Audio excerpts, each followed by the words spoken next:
Hello, loves. Today I have compiled quite a few good stories. Let's get started. Story: Grayface.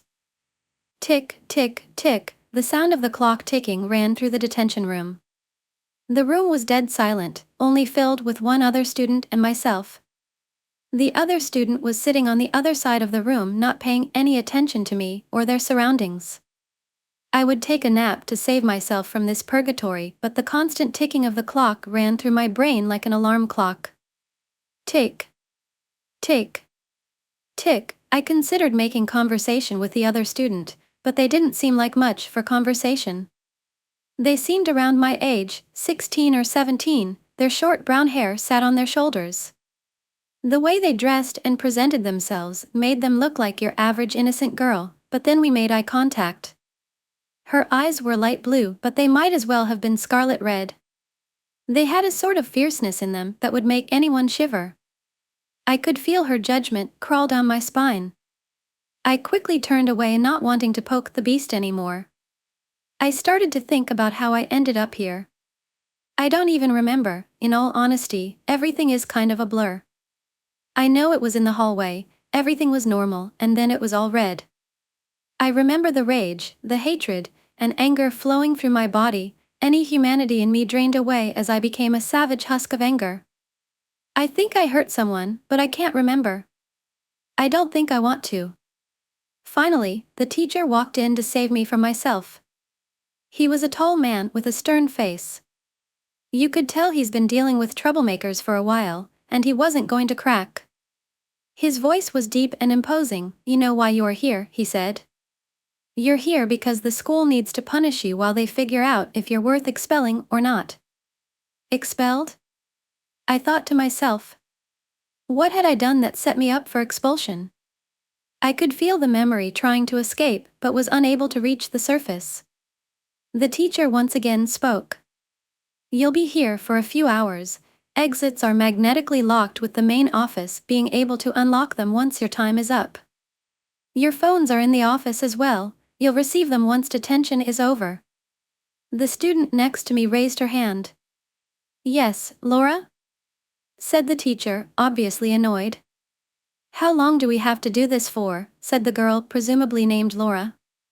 "You both will be here until the school expels you or lets you off," said the teacher. However, for some people, the teacher looked over at me, expulsion is more likely. I lowered my head in shame. I don't even know what I did, and here I am being reprimanded for it. It happened this morning, only a few hours ago, so why can't I remember?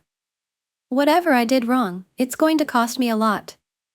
First I had to wait after school until 6, and now I have detention until 9. Now I'm being told I could be expelled. I raised my head once I felt that the teacher's disappointing glaze had left. "So make yourself comfortable," said the teacher. "I'm going to be right back. I need to grab something from my car. Once I'm back, it's going to be 3 hours of silence." The teacher walked out and closed the door behind him. The second the door closed, the girl next to me laid back in her chair. After a few minutes of silence, she finally turned to me. "What did you do?" she said. "Huh?" I responded. "What did you do? What did you do to get here?" I turned to her, her fierce eyes piercing through my soul. I don't know," I responded meekly. "You don't know? What do you mean you don't know?" She sounded annoyed, like my answer offended her somehow. I heard a rumor about you," she said. "I heard they are holding you here because they are waiting for the police to figure out what to do."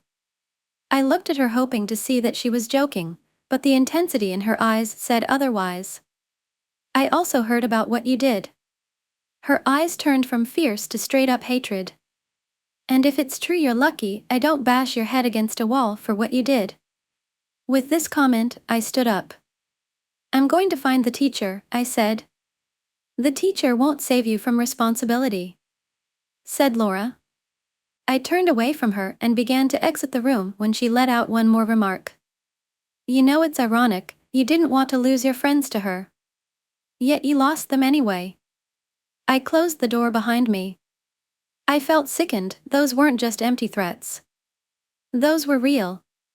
I began walking towards the entrance of the school, letting what Laura said sink in. I didn't want to lose my friends to her. Who was her? Suddenly a memory unlocked, my brain finally allowing me to slightly remember what it was forcing me to forget. Bethany, her name was Bethany. Bethany is a new girl at our school, and she is perfect. Super nice, super smart, and the sweetest little thing. She had recently integrated into my little friend group. Everyone in the group basically showered her in attention, but that wasn't a problem for me. She's just a new part of the gang, and I don't have anything against her. I wouldn't hurt Bethany, she's my friend. I wouldn't. All these thoughts stopped once I reached the entrance. The front entrance was in ruins. The ceiling had been torn down with rubble, blocking the entrance entirely. There was no way to access it, and even if you could squeeze through, you would risk the whole mess collapsing on you. And then there was the body. My teacher was lying on the floor. His body was mangled to the point you could barely recognize him. His face was practically torn off. His blood and entrails spread across the floor and walls. The smell hit the hardest. It was the most disgusting thing I had ever smelled in my entire life. I stood there for a while, not knowing what to do. How did this happen? Who had done this? Then I heard the stomping. I began to run back to the classroom as the stomping behind me only got louder. I didn't know if it was behind me or not, but I didn't want to find out. Whatever was there let out an unholy noise. It sounded like it was screeching while inhaling. The noise pierced my skull as I continued to run in horror. I reached the detention classroom and ran inside, closing the door behind me. The room was empty, Laura was nowhere to be seen. Whatever got the teacher must have gotten her too. But what was it? The thumps got louder and louder, with the screeching continuing at random intervals. Suddenly the shadow of the creature passed by the window of the classroom.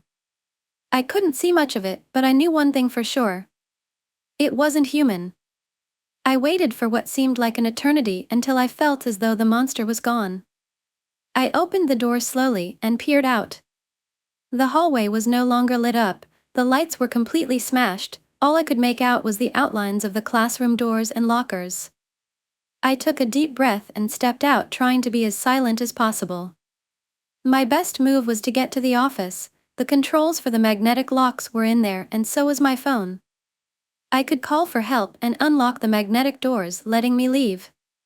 Plus, the office faculty may still be in there and could be oblivious to the monster roaming around. The least I could do is try to warn them. I started to make my way through the hallway, trying not to make a sound. I was on the first floor and I knew the office was on the second. I just had to make it up the stairs without running into that thing again. I made my way through the halls quietly and paranoid. I had never felt so much fear in my entire life. Each second felt hours long, and I knew I could easily be found at any moment. I felt alone. Everyone I trusted wasn't with me anymore. All my friends were busy with their own lives, so I was left to face the darkness alone. I felt like I had no one by my side. No one to trust. No one to lean on. I was all on my own. But yet they all paid attention to Bethany. They all talked to Bethany, they all hung out with Bethany. Why were my friends there for her? Why weren't they there for me? I suddenly snapped out of my trance. What were those feelings? Why am I thinking about Bethany and my friends right now? They have nothing to do with this. I felt alone at the moment as I was locked in a school with a monster, but that was something different. That was a memory. That's how I felt. What had I done?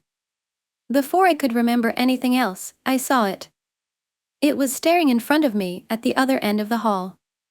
It was at least 3 times my height. It had a large skull-like face. Its arms were long and its hands were huge, each with incredibly long and skinny fingers. Its legs were large as well, with backward knees and large deformed feet. His entire body was malnourished, with his skin tight around his bones. You could see its rib cage and you could see it breathing. Its eyes and mouths were hollow, with only a faint red light in its eyes. We stared at each other for what seemed like hours. both equally fascinated in the other. It then started to raise its hand. It slowly extended its arm and finger, pointing at me with no expression on its face. Then it let out a screech. And then it started to move. I ran in the opposite direction of the hallway, trying to reach the other staircase behind me. I could hear the creature screeching and stomping forward. I turned around at one point to see it. Its hands were in front of it like a T-Rex, and it was stomping forward at incredible speed. Adrenaline rushed through my body as I pushed myself to reach the staircase. I ran up the stairs as the creature continued to howl behind me. I reached the second floor with the office in reach. Suddenly a hand grabbed me and pulled me into a classroom. I tried to scream, but a hand covered my mouth. It was Laura. She motioned me to be quiet by putting her finger on her lip. Outside we heard the monster pass, still letting out its horrific screeches. Once the noises had faded, Laura removed her hand from my mouth and began to talk. "You're lucky I even saved you after what you did," said Laura. "I don't know what you're talking about," I responded. "I didn't do anything to Bethany, I didn't hurt her." Laura turned to me with an angry look in her eyes. "Funny you should say that," she said intensely, "because I never mentioned Bethany." My eyes widened as I realized my slip-up. "You know what you did," said Laura. "You just don't want to remember." With that, something snapped within me. "Shut up!" I screamed as I knocked Laura to the ground. She stood up and punched me in the jaw, knocking me to the floor. "Admit to what you did," she screamed, hitting me again as I lay on the floor. "Admit it. You know what you did, admit it." Suddenly the hand of the creature burst through the classroom door. Both of us jumped back in fear. The creature howled its horrific screech as it clawed its way through the door and into the classroom. It stood tall, still letting out its hollow screech. Laura was quick to act, picking up a nearby textbook and charging at the monster. She swung the textbook at the creature and hit it square in the jaw. The creature stumbled back and crashed into the wall, letting out a screech of pain. Laura ran back to me and grabbed my arm, pulling me up. Just as we were about to leave the classroom, however, the creature's hand launched forward and grabbed Laura. She screamed in fear as the creature tried to pull her away. I grabbed on to Laura's arm, refusing to let her go. The creature, however, was stronger and grabbed Laura with its other hand. With Laura screaming in fear and pain, I watched as her arm slowly began to tear, before coming off completely in my hands. The blood poured out of what was once her arm, drenching the classroom in the dark red liquid. I watched in horror as the creature lifted Laura into the air, grabbing Laura's head with one hand and her feet with the other. Then, as Laura screamed in pain and absolute terror, I watched as the creature began to pull. I could hear the bones cracking, I could hear the skin ripping, all while Laura screams in agony. Finally the tension gave in and the creature with a loud howl ripped Laura in half.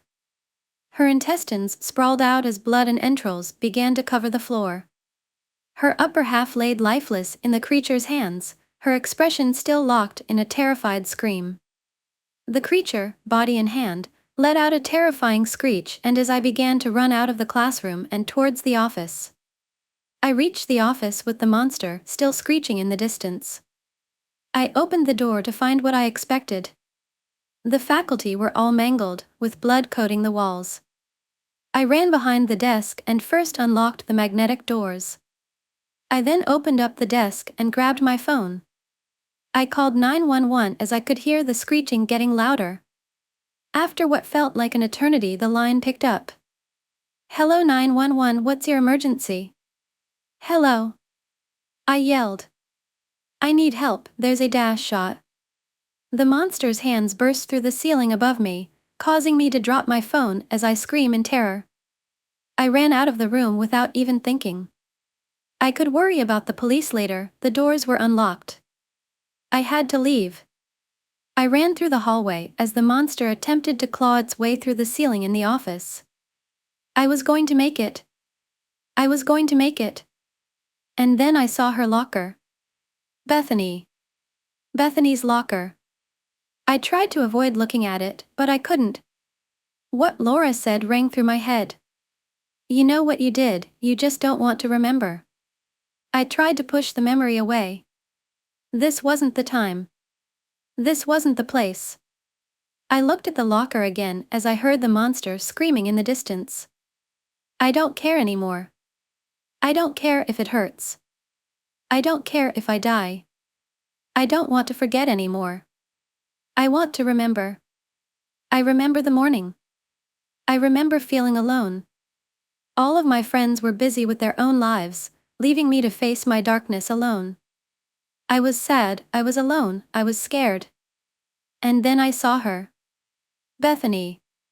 Talking with my friends as always. I remember the jealousy. Why did they only care about her? Why were they always there for her? Why were they never there for me? I remember the rage, I remember the darkness and fear inside me taking over. I remember the happiness on her face when she saw me. I remember when that happiness turned into fear. I remember the blood as I smashed her head against the locker repeatedly. I remember the fear on my friend's face. I remember them trying to hold me back as I stomped her head in with my feet. I remember her barely breathing. I remember the ambulance taking her away. I remember being placed in the detention room until the police and faculty could figure out what to do. I remember the fear of losing my friends to her. I remember the jealousy of not being happy like her. I remember my hatred for her. I hated her. I hurt her. I almost killed her. With that memory, I stopped where I stood. I fell to my knees in tears. What had I done? I had let my jealousy, my fear of loneliness take over, and where had that gotten me? I was all alone now. No friends. No future.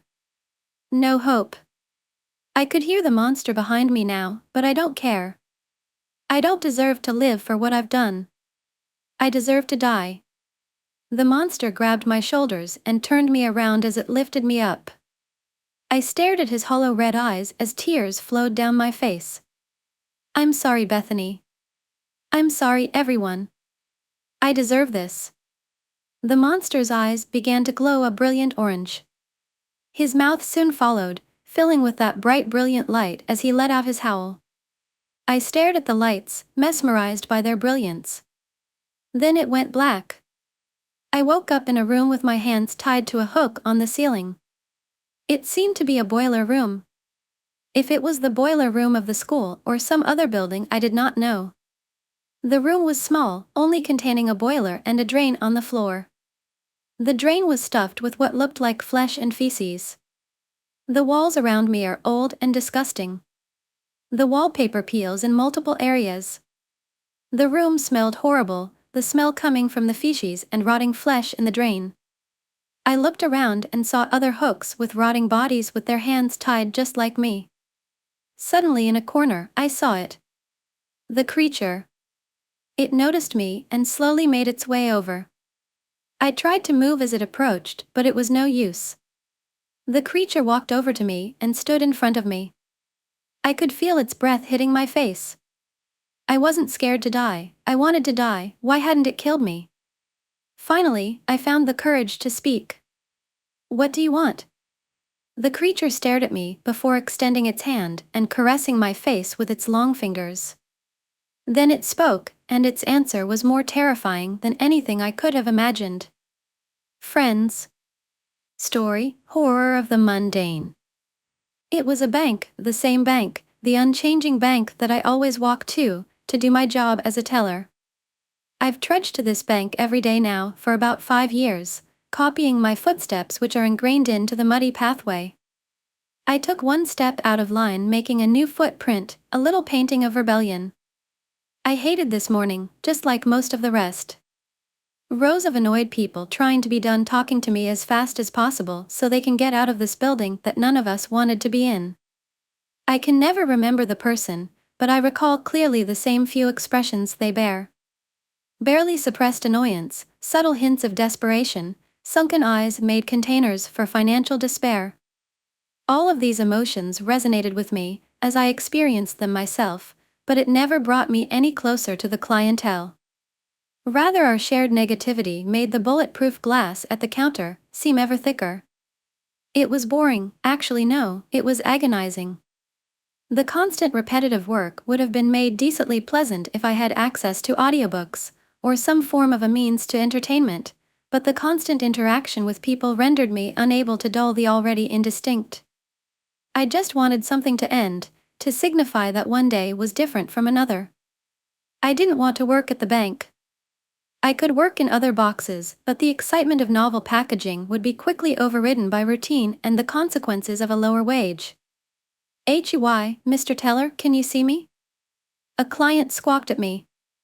I recoiled, snapping out of my daydreaming. Sorry, didn't get much sleep last night, how can I help you?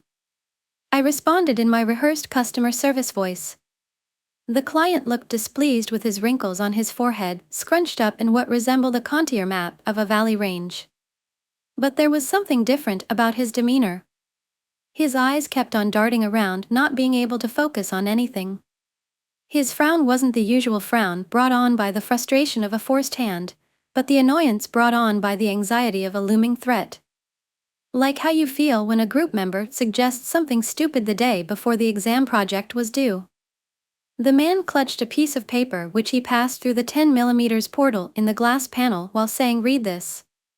The paper was crinkled with writing on it which wasn't handwritten but glued on by taking pieces from newspapers. It said, "I have bomb, so give me 10,000. I was stunned.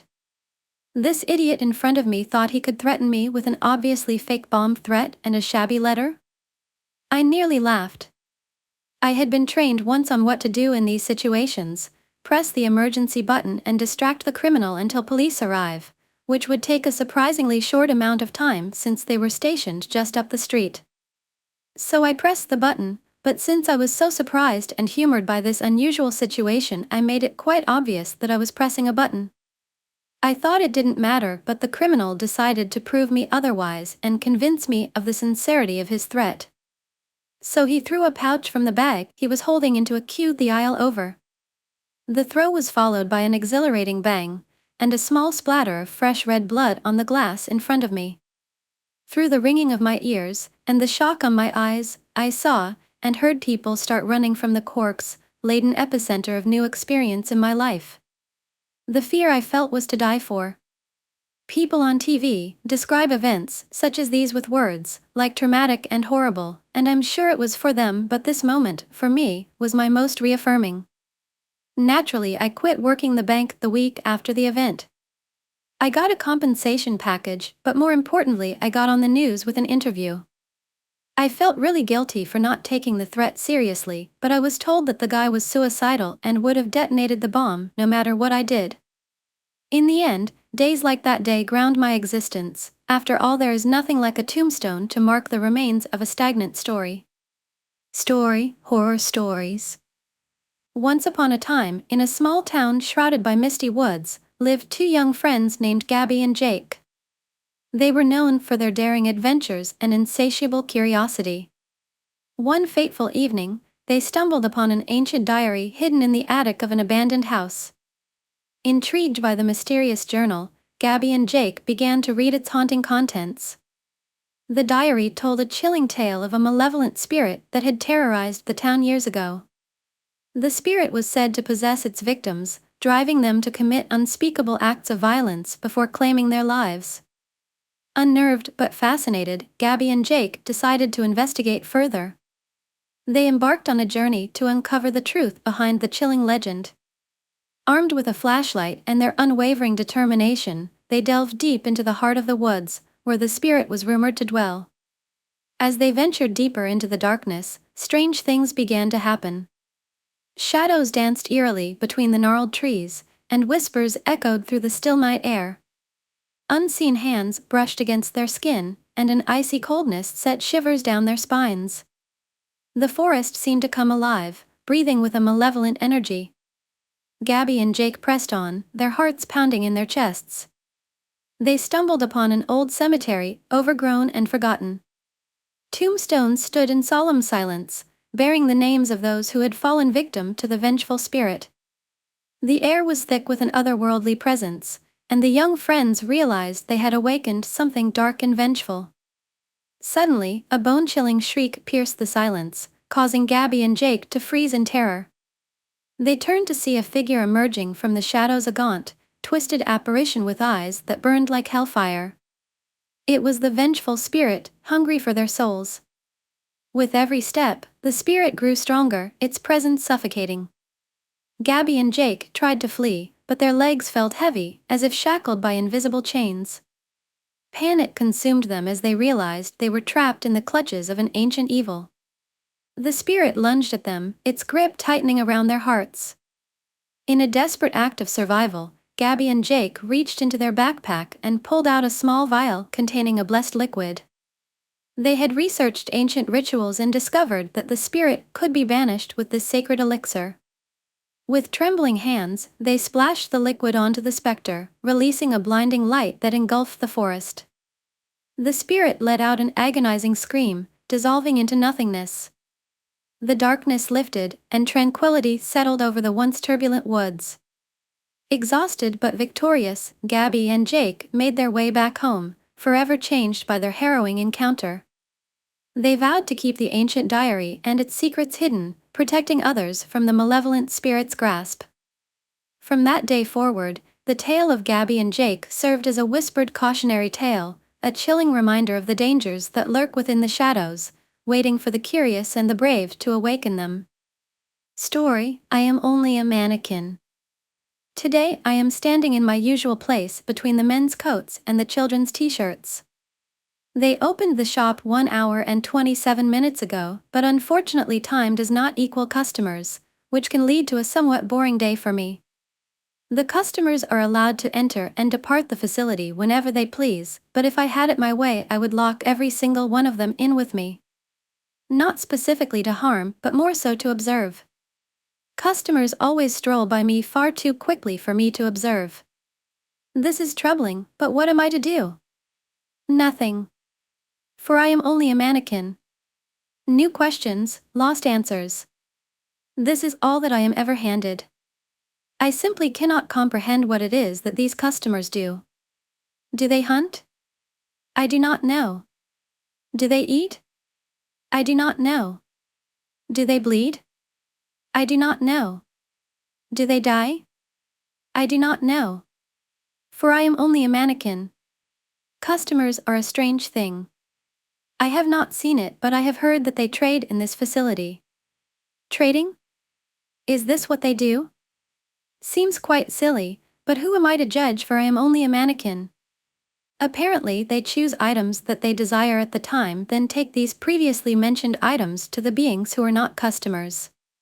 These beings resemble customers, but unlike regular customers they seem to be tied to this facility. They do leave, but they always come back, and the way to tell them apart from customers is by their tags. These tags all say something different. My favorite non-customer is tagged Jonathan, and he has smooth brown skin and a nice TD smile. He is always walking up and down the aisles next to me fixing shirts and coats previously unfolded by customers. Jonathan does look at me from time to time, but it is nothing more than a quick glance. I do not blame him though. I cannot move nor respond, which would lead to very boring conversations.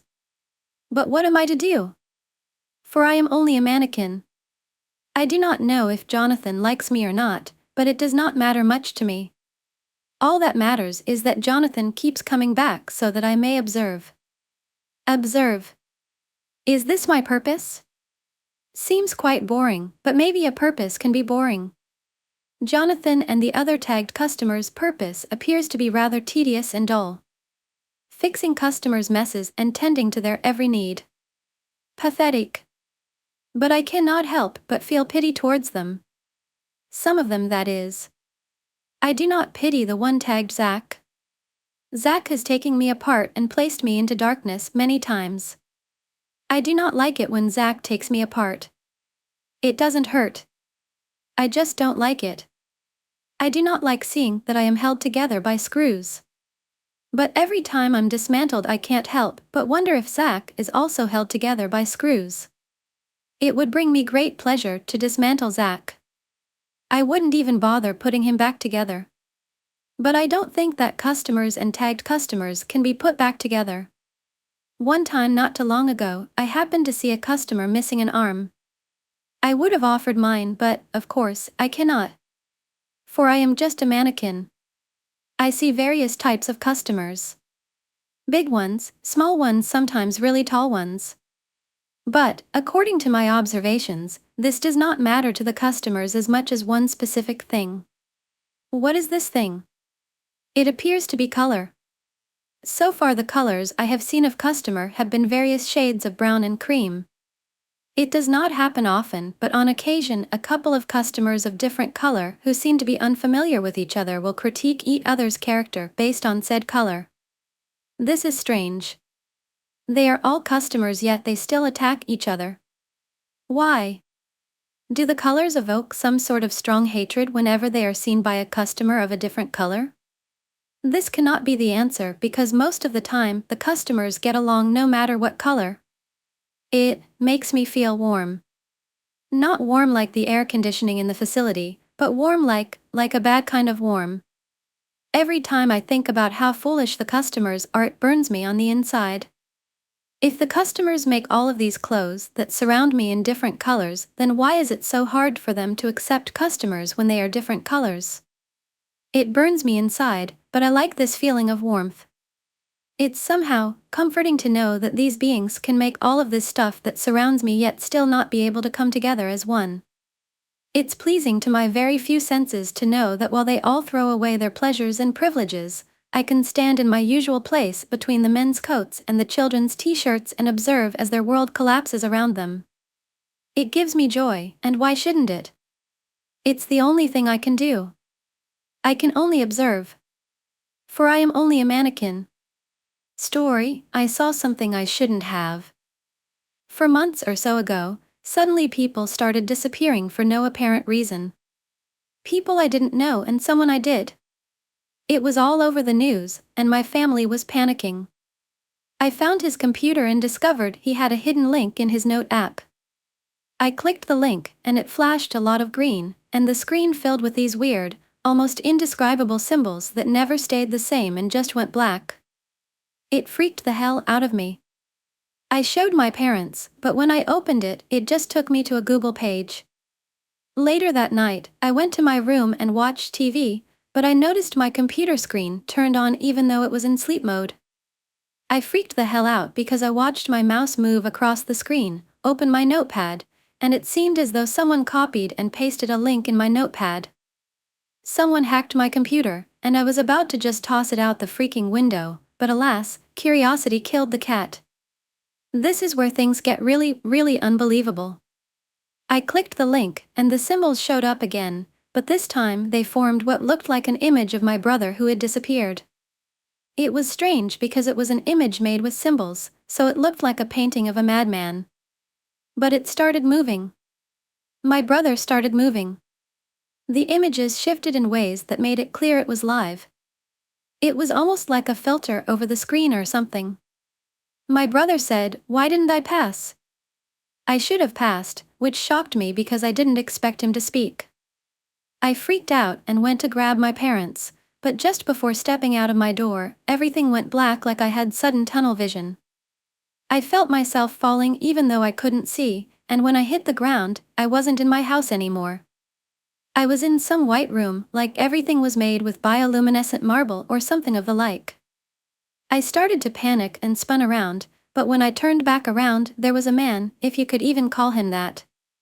He just appeared there like someone edited reality or some shit. He was tall and lanky without literally any features, no eyes, nose, mouth, anything. He had regular clothes on, a flannel and jeans and such, but the closest comparison I can make is Slender Man. But he told me to follow him if I could. Naturally, I said fuck no and demanded an explanation, but he turned and walked anyway, saying I'd regret it if I didn't move of my own accord eventually. I didn't even understand how this thing spoke, given it had no mouth. It walked away, and my feet began to slide across the floor like I was going downhill on ice, you know. Again, like reality had been freaking edited, a door just kind of appeared. No ripples or noise or mystical shit, It literally just was there like it always had been or something. The door opened as we got close to it, and beyond that door was, the best way to explain it was everything. It's impossible to put into words, but beyond that door was up, down, forward, back, left, right, and directions that just don't exist. It sounds nuts, but it was like crossing through every conceivable and inconceivable reality but staying in this one at the same time. I saw colors that I can't explain. Literally, I've tried to, but I just can't. They were colors I've never seen. No purple mixed with red or red and green or anything ever known, they just were. It literally, and I mean literally, made me feel like my eyes were melting. I couldn't tell if my eyes were watering or if my eyes themselves were turning into liquid. Maybe either. As we stepped further, my ears began to hear things. Whispers, screams, arguments, casual talk between people, all at once like I was Superman trying to suffer through it all. I knew I had to keep walking because I couldn't stand there anymore without dying. It was like I was feeling myself growing old and young and knowing all of it at once, which kinda makes no sense, but it's impossible to explain. My brain began to pop like the information was too much. I saw stars in my vision, and I couldn't breathe, but I was still breathing from everywhere except my lungs. I took another step, and suddenly I was in the white room again, but my brother sat there on a chair. I panicked and ran to him as my brain felt released from pressure. The man spoke again as I untied my brother, and he said word for word, "Congratulations, negatives. You are thick in blood," and suddenly I was in my room again like reality was edited or I had always been there the entire time. I ran to my brother's room, and he was there on his floor but panicked as my eyes and nose were bleeding. I passed out, and I woke up in the middle of nowhere with my brother unconscious next to me. I had a brain hemorrhage and lost vision in my left eye and hearing in my right ear after I visited the ER. My parents still don't know I'm alive or my brother, and we are 5 states away with no money or anything. We want to go back but don't want to go back to that state. The doctors tried to get info on us, but we refused and ran. Not sure what to do right now because my whole concept of reality is flipped. My brother went through the same thing, but he's much smarter than me, and I guess that's why he came out better than I did. Just freaking out. Story in the abyss. Head throbbing, pain shooting everywhere in my body. Is this a dream, or am I dead? Taking a big breath in was painful. I could barely fill my lungs before the pain was shooting everywhere, feeling like million tiny daggers stabbing me right inside my muscles and bones. Focusing on moving my fingers and toes, making sure if anything was broken. Opening my eyes at first everything was dark, there wasn't anything to see. When my eyes adjusted to the darkness I could vaguely make out shapes or something in the dark. Taking a second to listen to take in where I am now, it was so quiet, it felt like I could hear my thoughts. Nothing shows any sign of life. Gathering my strength to pull my right arm from its position to start pushing myself off the ground, having every muscle of my body screaming at me to stop moving, but I didn't want to just lay here to die. When I tried to use my left arm, but when I realized it was under something I couldn't make out. When I tried to pull it out it took some strength, but I managed to get it free. Getting to my knees, looked around me. There were so many shapes in the darkness. I was in a pile of something, but I don't know what. Then something hit my nose, a horrible gross smell, as if a bag of food is then sitting out in the sun on a hot summer day. It smelled musky and horrible. I didn't even want to breathe. It was making me gag a little. Remembering I had on the jacket, I felt for the zipper to undo it, taking off the jacket to only put it on backward to use the hoodie as a mask. It cut the smell down a little, but I could at least manage. But now I didn't know what to do. I was stuck somewhere with this horrible smell and can't see hardly anything. I tried to recall how I got here, remembering where I was before this, remembering I was at a bus stop. I was going somewhere and I got a phone call. The tone was so clear in my head in this silence, as it was this ugly lame default ringtone my phone had. For some reason now I can recall and hear that tone clearly. Listening closer I was hearing that damn ringer. It wasn't in my head. There was a phone somewhere in this darkness, meaning a source of light, and hoped to contact someone. Getting to my feet I listened closely as the sound seemed to be echoing around the space I am in. Turning around I could see a dim light coming from somewhere seeming far away. Without another hesitation, I forced my body to move, stepping on the shapes I was seeing and tripping constantly as I didn't know where to step, hoping whatever is causing this ringtone to go off it didn't stop, it would stay on until I can get to it. Luck was not in my favor as the light and ringtone went off. Standing in this darkness again, I closed my eyes and prayed the ringtone would start again, my heart growing heavy as that phone could have been my one chance out of here. Feeling the hot tears swell in my eyes as I want to cry, begging for that ringtone again. Now in this silence, I took a moment to think about the shapes I was walking on, taking my left foot and moving it around until it hit something to my left, putting my foot on it. It was kind of smushy in some places, but hard in others. I didn't know what I was stepping on. As I was about to bend down to inspect whatever was under my foot, the ringtone broke the silence again. My prayers were answered without giving it a second thought. I went in the same direction, hoping it was the same phone form before. Soon the light came on. It had to be the screen. It was closer. As I got closer, I could see something was covering the screen, but it was still giving enough light to locate where it was. Still heading towards it when the light was right at my feet, I dropped to my knees feeling for it. I felt the rectangle shape. It was a phone, feeling it was in some kind of cloth. My heart was racing and my hands were sweaty and shaking, trying to free this phone before the ringer stops again. But I couldn't find an opening grating to just the cloth. I shook it, hoping the phone dropped out of whatever it was. I didn't stop until I hear the plastic and concrete hitting together. Finally seeing the phone screen, reading it, it was an alarm that said date with Annabella at 5. The shock of waking up in this dark hellhole was starting to wipe away as I picked up the phone and I dismissed the alarm. Seeing another person face that I don't know on this screen, I wiped down to get the toolbar. Seeing the flashlight icon, I took a breath before hitting it as the light turned on. The worst scenes for any other human being to see was happening in front of me. Where the light touched was bodies and more bodies laying on the ground, all of them lifeless, but not a single fly or bug was down here looking at these people's faces. One girl I could see had pretty red ginger hair and beautiful green eyes.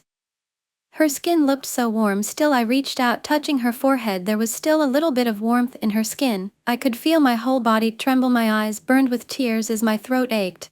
I hate crying. I hate feeling so weak, but what else can I do? I screamed at the top of my lungs. I cried so loud, wanting anyone to hear me. If there was even a chance someone could hear me, I kept screaming and screaming and screaming. Story: me, a man, once birthed thousands of babies and then murdered them all. I was reminded this week of something that happened about 15 years ago. I must have told my wife the story before, because the other day when I began to reminisce, she loudly repeated "no, no, no, no" until I shut up. So here I am, to tell you guys instead. I live in a large coastal city in the subtropical region of Australia, and it was a humid and stinking hot summer, as it is every year.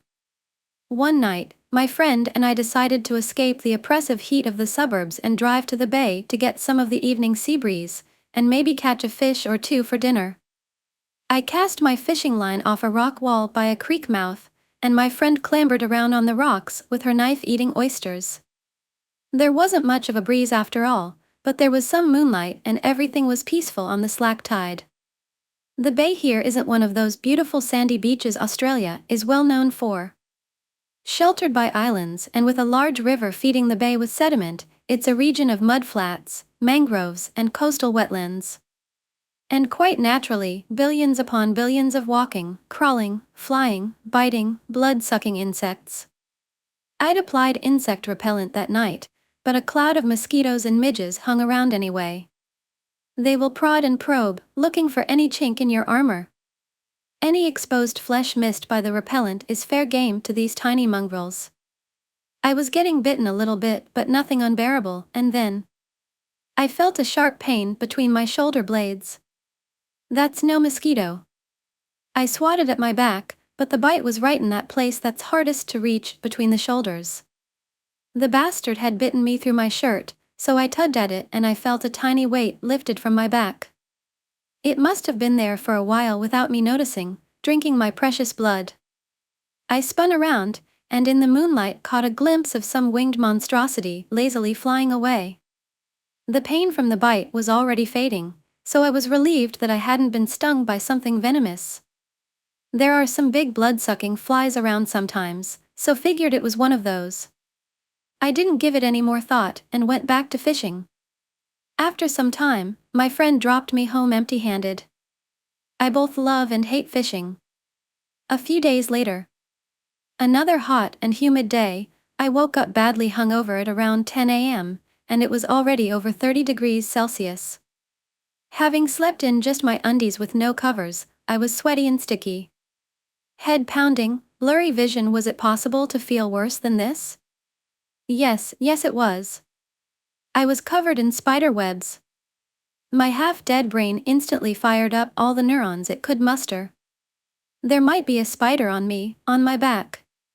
Fuck. I could feel webs on my back and shoulders. I'd heard the myths about people eating spiders in their sleep. Was this the evidence? Had I snatched up the spider in my sleep and gobbled it down? Or was it still on me? I was too afraid to reach back there and check. The thought of touching a large Australian spider with my bare hands was too much for me. But I could feel the webs, man. A lot of webs. I got up and went to the living room to seek help from my housemate. Dude, I can feel spider webs on me. I think I might have a spider on my back. I turned around for him to check. He took a quick glance. No, there's no spider. Then he did a double take. He took a step closer and examined me. After a pause, he bluntly stated what he saw. Bullshit, I laughed. I was relieved that there wasn't a spider, and what he had said was well in line with the pranks and wind-ups common in our household. Go look in the mirror then, he said, wide-eyed. Okay then. I went into the bathroom to check, as the spiderweb feeling was intensifying since I had gotten out of bed and started moving around. I was half convinced by now that my hungover brain was playing tricks on me, and my housemate was definitely full of shit. With some difficulty, I was able to turn my head around enough to see my back in the bathroom mirror. I had a red volcano between my shoulder blades, like a large pimple or maybe an ingrown hair that had popped and left a crater. Weird place to get one, I thought. The skin all over the top half of my back and shoulders had a gray tinge, most intensely near the volcano and radiating out to thinner gray near my arms. The area extended down to about halfway down my back. To my hungover eyes, the gray skin seemed to be subtly, gently rippling and moving. But I could feel the rippling. It felt like spider webs on my skin. Jesus, how much had I had to drink? I took a step backward towards the mirror, so I could get clearer view of the gray skin on my shoulder. Looking as closely as I could, that's when I saw them. My housemate hadn't been winding me up after all. The gray skin was tiny larvae. Thousands of them. Tens of thousands maybe. All wriggling and squirming away from their birthplace, the red volcano, my very own flesh. Their tiny crawling bodies felt so similar to having spider webs on your skin. I had forgotten about the insect bite from a few nights before, but now it all made sense. The insect hadn't bitten me, it had violated me in another way altogether, pierced my skin and used me to host its brood. It must have been there for quite some time laying. Horror. In that moment, a sizable portion of my brain went to some faraway happy place, and what was left was sufficient enough to remove my undies and amble over to the shower. Having cold showers during summer here is normal, and probably the reason the eggs in my flesh had survived so long, but despite the intense heat of the day I cranked the shower to full hot. I just stood silently with my back to scalding stream for as long as I could stand it, making sure every single last one of those tiny gray freaks had been blasted to hell. And that's the story. I was fishing the other day and a march fly bit me through my shirt and reminded me of the time I birthed and then murdered thousands of baby monsters. My wife didn't want to hear about it again, so thanks for reading. Story, My Dead Friend is Haunting Me. In 2020, I, 18-year-old, became best friends with a girl who I had gone to school with for years. We were both starting our sophomore year in high school at the time, and we became really close because we had a lot of online classes together that year. We shared music with each other, traded funny stories, and talked about our dreams for the future. Out of all the people I had ever met, she was the most excited to grow up. She couldn't wait to get into her dream college, to start dating, to to lose her virginity, to become a doctor and help people. It was all she could ever talk about, resenting the 16-year-old body and responsibilities that kept her from being at that point in her life. In early 2022, I had a falling out with her over a petty argument. We were both mad at each other and pretty much stopped talking. Later that year, right before our senior year would have started, she drowned. I wasn't invited to the funeral, and no one even knew she and I had been such close friends since we only ever spent time together online during the pandemic, texting and calling each other for hours at a time. She only had a few friends, and I didn't know any of them very well. Her parents were in an ugly legal battle over the nature of her death, and our high school pretended like she never existed. Back in August of 2023, almost exactly a year after her death, I was taking a shower in my family home's bathroom. For context, the bathroom has a light switch. It doesn't turn on or off automatically. When I was in the shower, I started thinking about her. The more I thought about her, the sadder I got, and all of a sudden, the lights in the bathroom turned off. I froze, looking around.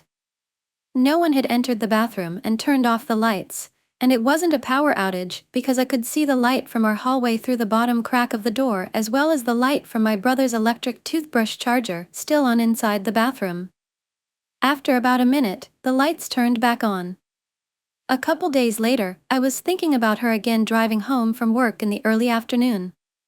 When I got home, the door to my room was closed, which was weird because I only ever close it when I'm inside, and I always leave it open when I leave. Between the time I had left and gone to work, no one else had been home, too, so it couldn't have been one of them. Even weirder, when I opened the door, all the lights in my room were on. My house always has all the windows and blinds open, so there's never a need to turn on the lights when it was light out. None of the other lights in the house were on. Barely anyone I've talked to seemed to know who she is, to the point where sometimes I wondered if I imagined her. But every time I open Discord, I see her profile on my friends list still idling, a year and a half after her death. I don't think her parents ever touched her computer after she died, so Discord has been open all this time. Every time I see her there, it's like a massive weight on my heart. I think about her every day, and I regret that we never made up. I wonder if she died thinking I hated her. Whether she's haunting me or not, I can't stop thinking about her. Not a day goes by where I don't wonder how she felt when she died, what she would be doing now, and if she can still see me. Does she resent me?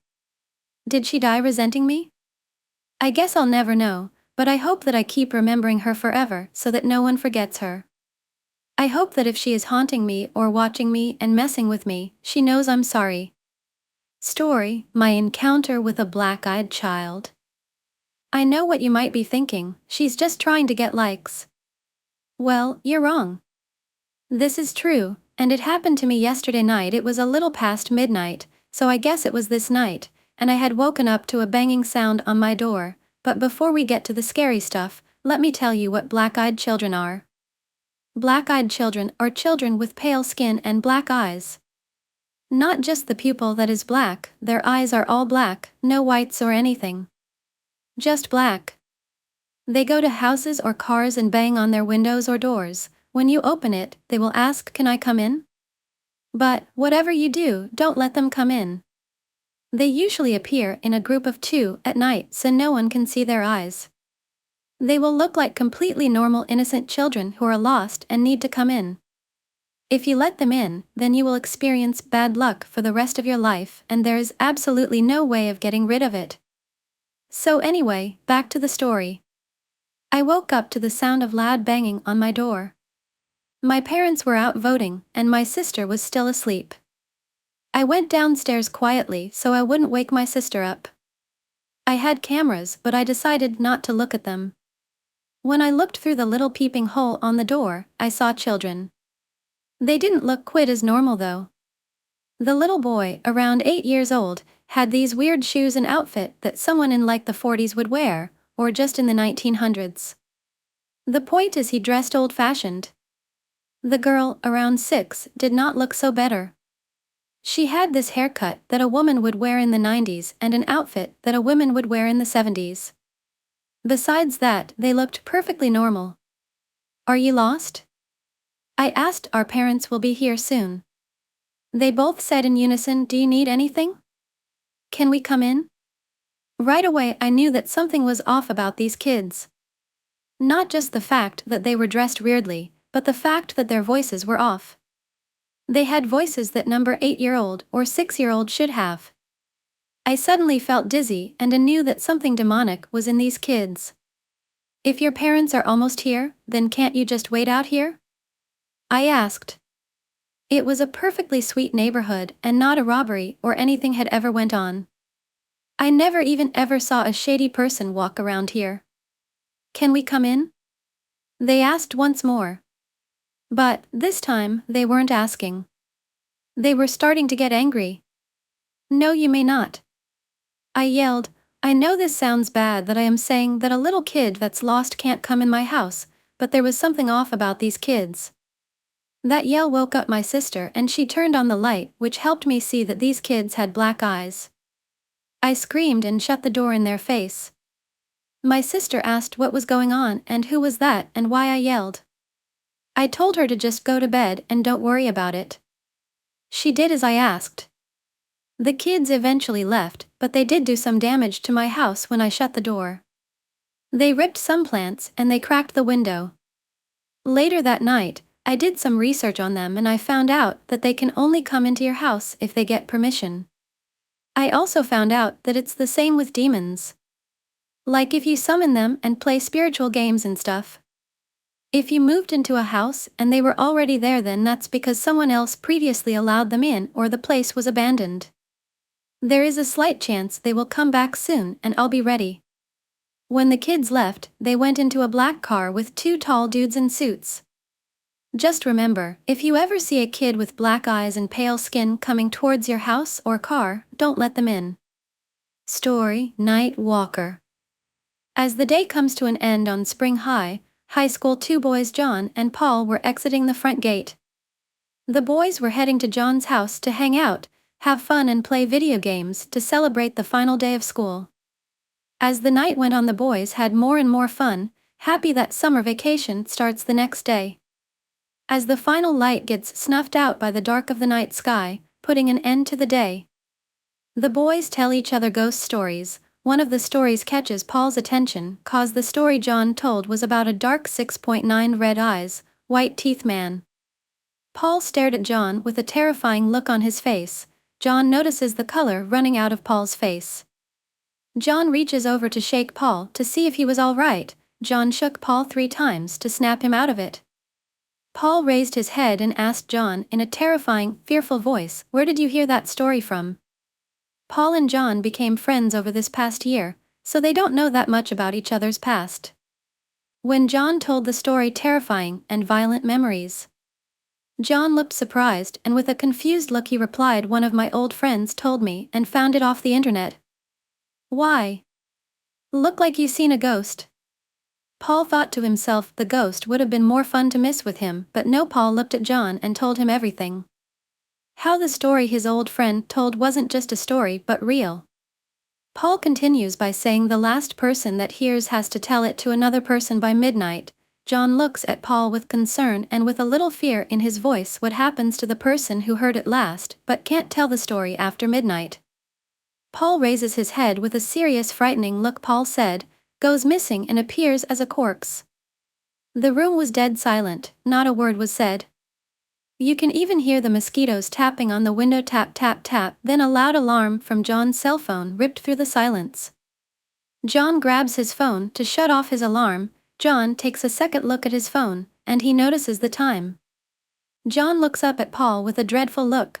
Paul stared into John's eyes, then turns the phone around, presenting Paul the time on his phone.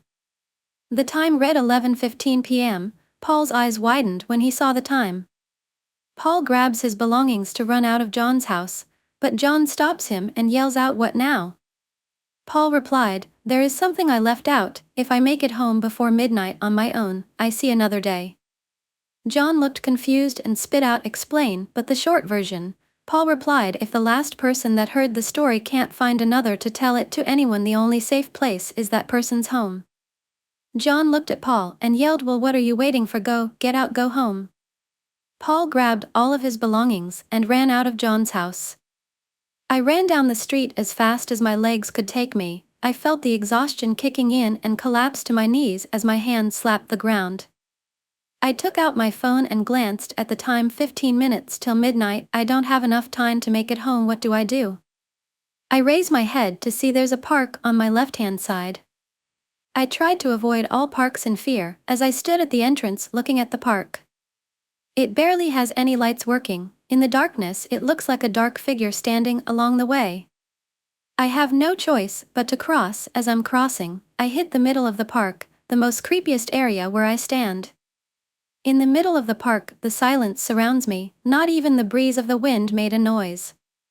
As I'm standing in the middle of the park, the surrounding silence was hypnotizing. It felt time was standing still, then a roaring sound shattered the silence. My phone's alarm went off, breaking the trance that the darkness and silence had on me. I ripped my phone out of my pocket to check the time. My eyes widened. It was past midnight. The thoughts flooding through my mind. Oh shit, gotta get home, gotta get the fuck out of the darkness. As I was about to put my body into motion, I saw in the corner of my eye a shadow figure materialize. I turned my head, and the figure took the shape and transformed into an old man. The fear ran down my face with the thoughts of where did he come from, how come I didn't hear his footsteps, and why is he waving at me? Fuck no. I took off running in the opposite direction, heading towards the nearest exit. Running through the darkness, seeing barely any lights, approaching the exit that leads out into the street. Passing through the gate of the park, running out onto the street, not paying attention, smacking into a parked car. Picking myself up off the ground, thinking I got away. I think I'm going to make it. I raise my head, and down the street the old man I saw in the park waving, standing at the end of the street. My eyes filled with terror. My body told me to run. I ran back into the park, thinking if I run through the park, cutting him off and go passing him, I can make it home. Passing through the middle of the park again, heading towards another exit, hope and thinking that this has to work. Ran back onto the street using the second exit of the park. Full sprint in motion, I ran out of the park onto the street, not stopping, heading down the street. Passing where the old man was equally standing in the street on the other side of the park. With the continuing motion, my body is on autopilot, running down the street thinking I'm clever. I lost him, but I was dead wrong. Every turn I made, the old man appeared even more creepier, sinister, threatening, terrifying. Every time I come face to face with the old man, he became more monsterized and his eyes turned a bright red. Then the old man, now the monster, started chasing after me. My body was in flight mode. I took off running, my energy, my strength, and my body depleted as well. It was falling apart. But the fear of death was plaguing my mind. Only one thought ran through my mind: I have to survive, I'm going to live. In the long distance I can see my house. I thought I'm going to make it, but there weren't any lights on. A thought enter: my parents weren't home. I'm running up the stairs, throwing my bag in front of me, digging for my house keys to unlock the front door. I stuck my keys to unlock the door. I violently ripped open the front door, falling inside. The monster was chasing me before the monster realized that I fell into my house. I kicked the door shut, slamming it into the monster's face. Safe inside my house, I ran to my door, hitting all the locks on the door. Walking through the house, not a soul in sight. I walked up the stairs to enter the bathroom to turn on the shower. As the water was heating up, I left to enter my bedroom. As I entered my room, I hit the switch to turn on the lights, but nothing happened. I raised my head to look at the light fixture. As I'm staring at the light fixture, I heard my door slowly creaking, moving, then heavy breathing piercing the darkness. I slowly turned to see where it's coming from, 2 red eyes floating in the darkness. The monster approaches, staring down at me face to face. It raises its arm, then it grabs me by my throat. I'm trying to fight it, but all my strength and stamina bled dry. It was getting harder to breathe, feeling my body shutting down. My sight was getting blurry, and right before the darkness covered my eyes, glanced over at my clock. I saw in blue numbers the time. At 1:10 a.m. I heard a roar from the monster. The morning sun breaks through the glass window of Paul's bedroom, The only sound echoing through the house was running water. The shower that ran on all through the night echoing. In Paul's room his phone went off screaming where he dropped it. The phone rang and rang every time it stopped. The calls automatically went to voicemail. On the caller ID was John trying to get in touch. John kept calling hoping that Paul would pick up. John kept calling and calling. Eventually Paul's phone went dead. John stared at his phone, a worried look ran across his face. Story, Pizza Delivery Ghost Horror Story. Norm, California, June 2024. I live and work in Silicon Valley. The San Francisco Bay Area is one of the cheapest places to live in the United States. That's why I work for a tech company during the day but deliver pizza at night. Until recently. After that experience, I'm now looking for a less intimidating side hustle. The night is hot and the pizzas fly quickly and noisily. I just got back from delivering 5 pizzas and it's already past 10:30. I was about to get to work when the Lord pulled me aside and said that we finally had one order left. She asked if I could receive it because the other delivery person had already gone home. She told me there would be a tip, and since I was more needy than tired, I agreed. There is only one thing worth noting. The house where I delivered was in a blighted area of East Palo Alto. If you don't know anything about the area, East Palo Alto is generally pretty sketchy. But since I needed the money, I endured it and got back in the car to go buy pizza one last time. The house I delivered to was at the end of a street with many cars. The only light in sight was out. Most of the houses on the street had front porch lights on, but not a single light was on at the house where I delivered. When I stopped the car, I looked out the windshield and double-checked that I had the correct address. This place seems abandoned. What's more, it looks like a haunted house, with upstairs front windows that look like eyes and a front door that resembles a closed mouth before it opens and eats you alive. The yard was overgrown with weeds, and there was a large tree that obscured the house. I almost said, "To hell with this," and drove away. Almost like that. But after taking a few deep breaths and regaining my composure, I dropped the pizza box, got out of the car and headed towards the house. I almost dropped it when my foot touched a cracked piece of the label, and I practically had to duck under a long branch to get to the front door. Can't find the bell, so I'm entering 3 times and waiting. I expected a flash before it came on, or some light in the house to come on, but it was still dark. I waited about a minute before entering again, this time harder. Van has nothing. I was about to turn around and leave when I heard a noise on the other side of the door. It sounded like someone was trying to find a window that couldn't be found. I thought maybe they were afraid to open the door or something, so I raised my voice and said, "Pizza delivery." I heard something that sounded like a voice, but couldn't understand what the person was saying. Then I heard someone fiddling with the lock on the other side of the door. I took a step back and waited as I pressed the start button and the door slowly opened. At first, I couldn't determine anything about the reopening person, regardless. He was an older man, perhaps 60 or 70 years old, with velvety hair and thick glasses. There was nothing unusual about him, nothing that suggested he was anything but what he seemed. However, when I looked at him, I had an uneasy feeling. I picked up the pizza box and told him I had received his order. He looked at it like it was something small that he wasn't expecting. He didn't say a word but just nodded and turned around as if he was going to get his wallet. The door closed softly and he disappeared from my sight. I waited and waited, but he didn't come back. I listened and heard nothing. I realized I hadn't heard him walk and thought maybe he was just behind the door or something.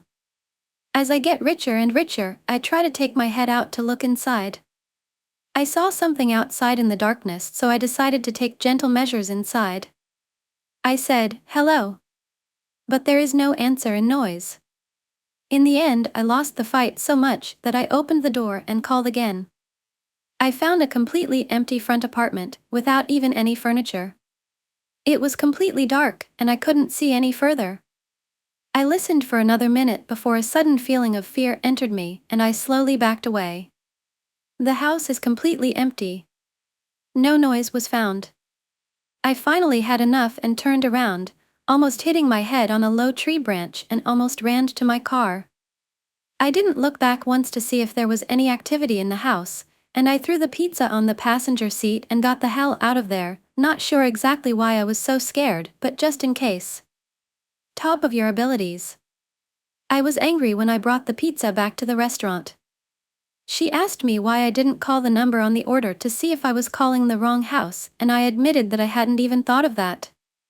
That's my speed. She went to the phone to autodial, then put the phone down with a confused look. It no longer works, she said. I was still worried about getting home and couldn't sleep, so I decided to look up the address online. First, my house arrived. I then looked up the address online along with the name on the order. What I found scared me to the point of exhaustion, and I called La Pizza the next day and quit my job. Turns out, the house had been abandoned for many years. The last resident of the house was a man who was questioned on suspicion that many children went missing in the area in the 80s. The article went on to say that the man committed suicide at his home. Not long after verified and resolved, let's say monitoring the alert was done, and this is how the penalty was avoided. Although police never found any evidence in the house of the crimes he was suspected of, it was almost universally assumed that he had kidnapped and killed children in the area, and that there were perhaps even more than that. I can't find any pictures of that man online, but something tells me that if there were, I would see a face like the one I found at the door of that house. I believe that what I saw was a ghost, and although the man I saw may have escaped it, he was clearly not in a state of rest. I just hope his victims still rest in peace and that they aren't trapped in that house with him either. Story: Psychological Horror. Oh, my head hurts. Where am I? What is going on? When I look around me, is it some small subway station? Yes, it is. But what am I doing here? Why isn't there anybody? And, oh no, I'm running to it, and yes, the exit is in fact walled. I'm scared, start to punch in that wall, but surprisingly nothing happens. Okay, keep your head still, look around you. But the only thing I can see is a light bulb. Slowly drifting from one side to the other. Doing that annoying noise. But there is no wind, how can it be moving? And that noise, it's driving me crazy. No. Keep rational thinking. There is just one way I can go. No exit, 2 of the tracks walled as well. There are 2 options. Left or right? Left or right?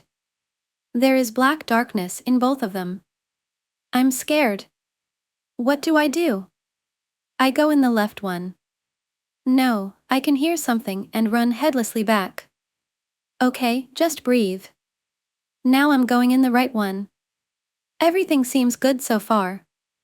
Couple steps, couple more with a hand on the wall. I look back and can see just the faintest light. No. I can't go back, I must keep on going forward. Breathe, 1 step, then another one. Good, everything is fine. Don't think about anything, just do 1 more step. And 1 more. Good. I'm falling, I've stumbled over something. No, don't look at that thing, it's not alive, and that's all you need to know.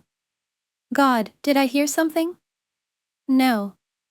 It's just my brain making up things that are not real. Breathe, you can do it. More steps. Good, your legs are somewhat surer now. You can keep walking. Why is my breathing starting to go faster? Why is that dark so dark? What is that? No. It's nothing. Now I heard something. It's right behind me. No, it's next to me. No. Is it in front of me? What is that? It. Yes, it's me. What am I doing? Am I screaming? It does seem like that. Yes, it was me, now you know that you can calm down. My heart rate is returning to normal. I can go on now. 1 step. Then another. Yes, you're doing great. Now continue. It cannot be much further away. You can do it. You can do everything after all. Think about something positive. But about what? I can't think about anything. Wait a second. Who am I? What is my name? I. I can't remember. I stop. What is going on? How did I get here? And how is it possible I don't even know my name? What was that? Oh, I heard it. It's here, right behind me. Now I'm running. Running for my life. No matter what is in front of me, the only thing that matters is what's behind me. I can't hear it over my own heavy breathing, but I know it's here. It's omnipresent. It's my demon. I'm trying to get away from it, but it's still closer and closer. I can sense it. I'm running faster than anybody else has ever run, I'm flying. But that thing is still behind me. I just know it. If I stop, I die. That's the rule. I know them as well as it knows it. What's that? I see something. Is it some light? No. I must be hallucinating. Now it's gone. But I'm still running as fast as I possibly can. Yes, it is light. In front of me. Even though it is not possible, now I'm running even faster. I can see that blissful glow. I can feel it, I can smell it, I can hear it. I'm almost there. What? No. I fell. I must get up, that thing is getting closer and closer every second. But I can't. I can see that shine. But I look back and there it is. The darkness. The pure evil darkness. And the demon. Shining red eyes, hunting eyes, hungry eyes. Now it's the end. I know it, I can't fight back. I simply can't. Yes, it's moving closer. I turn my head towards that glow, towards heaven, but deep down I know what's coming for me. Hell, nothing more, nothing less. The hell. I wake up, screaming. What was that? It was so real. I can still see it all, I can still hear it all, I can still feel it all, I can still smell it all. It's here with me as well. I know it. It was a dream. But it was also a reality. I stand up and go open that window. I need fresh air. I need some fresh air to get myself together. Okay, it was nothing. I'm good. Yes, now with the air floating around me I feel just fine. And now what? Should I go back to sleep? Yes, I should, just a couple more seconds in this chill fresh air. In this fresh air. And now, what? Back to sleep. Yes. I make that step. But what? It is not towards the bed. I want to go to bed. Another step. Wait a second. Where am I going? Why am I climbing in the window? What? And now another step. And nothing else, there is nowhere to make another step. There will be no more steps for me anymore. No more of anything. Goodbye, world. Demon. I might see you again. I might see you very soon. Story, Pumpkin Booth's original horror story. Branches swayed as a light chill engulfed.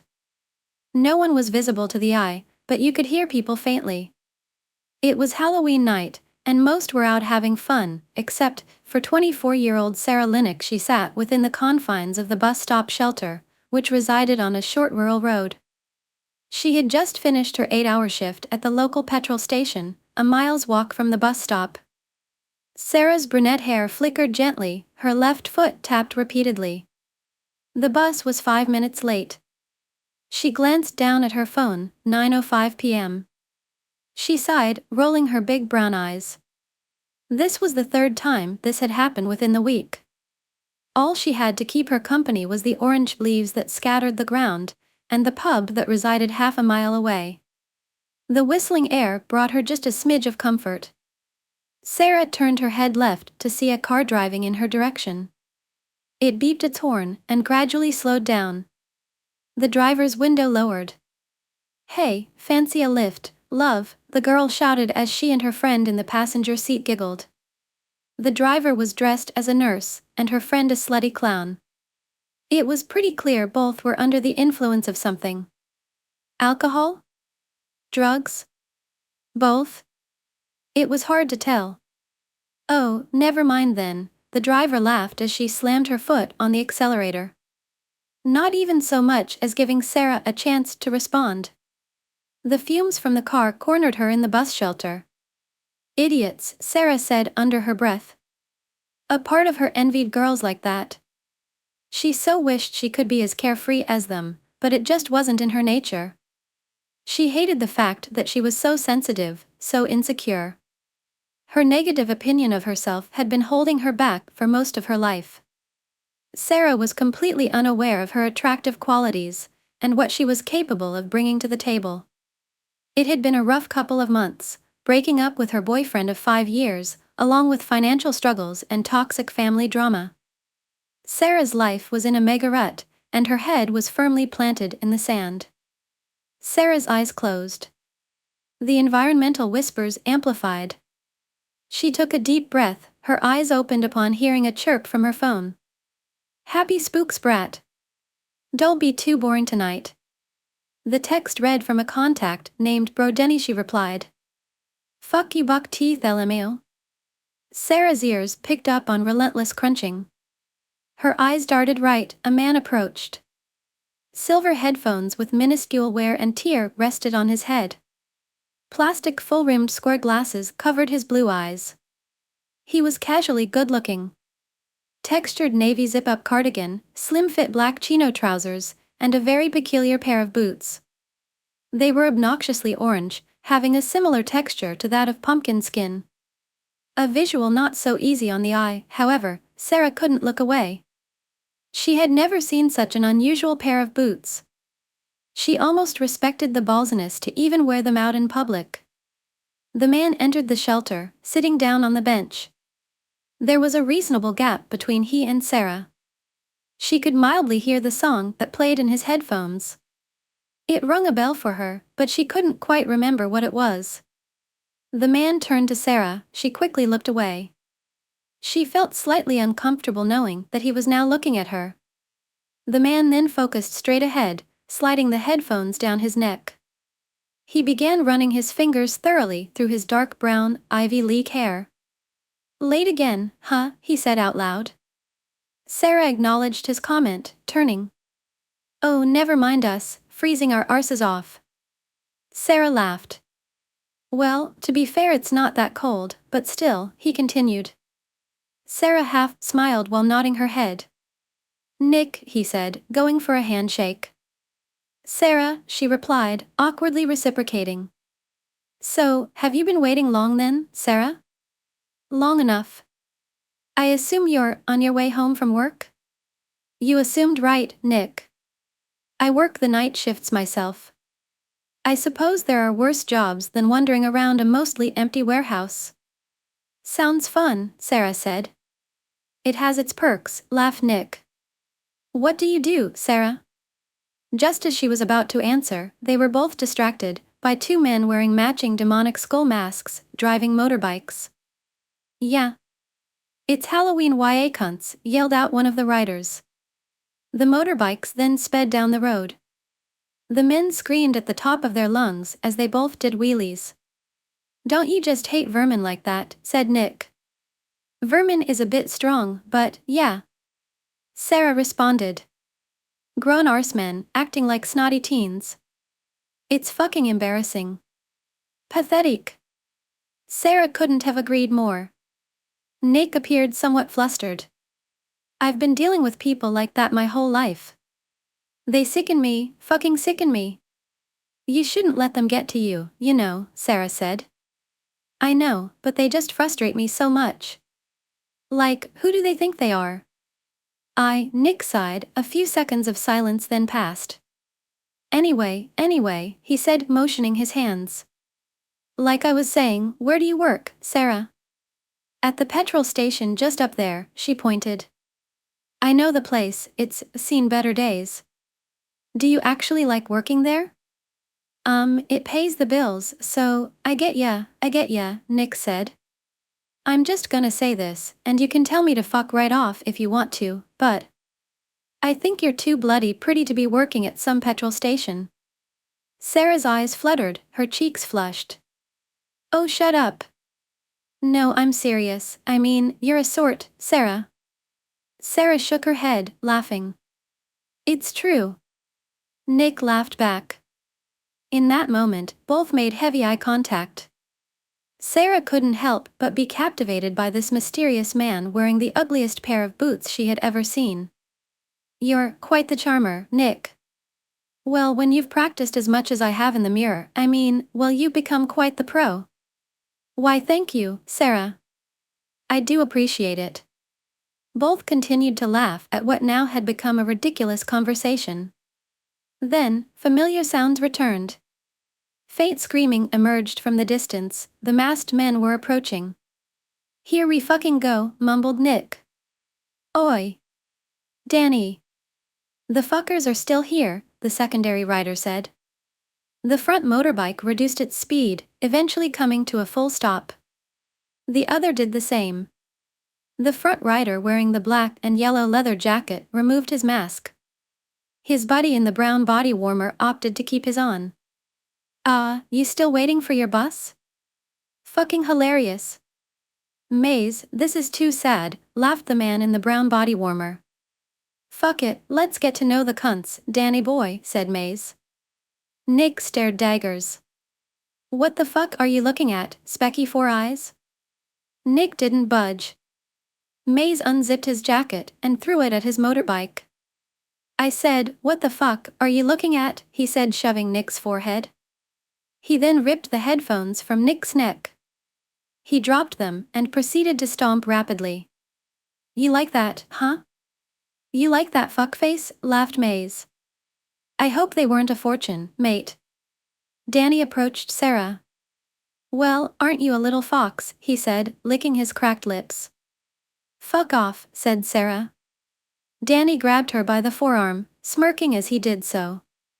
Mouthy, he said. I'm gonna have to teach you a lesson now, slutbag. Maze watched on laughing. Go on, Danny. Show her who's king. Maze looked back at Nick, he immediately felt something sharp slice against his face. He instinctively backed away, groping his left cheek. His hand was covered in blood.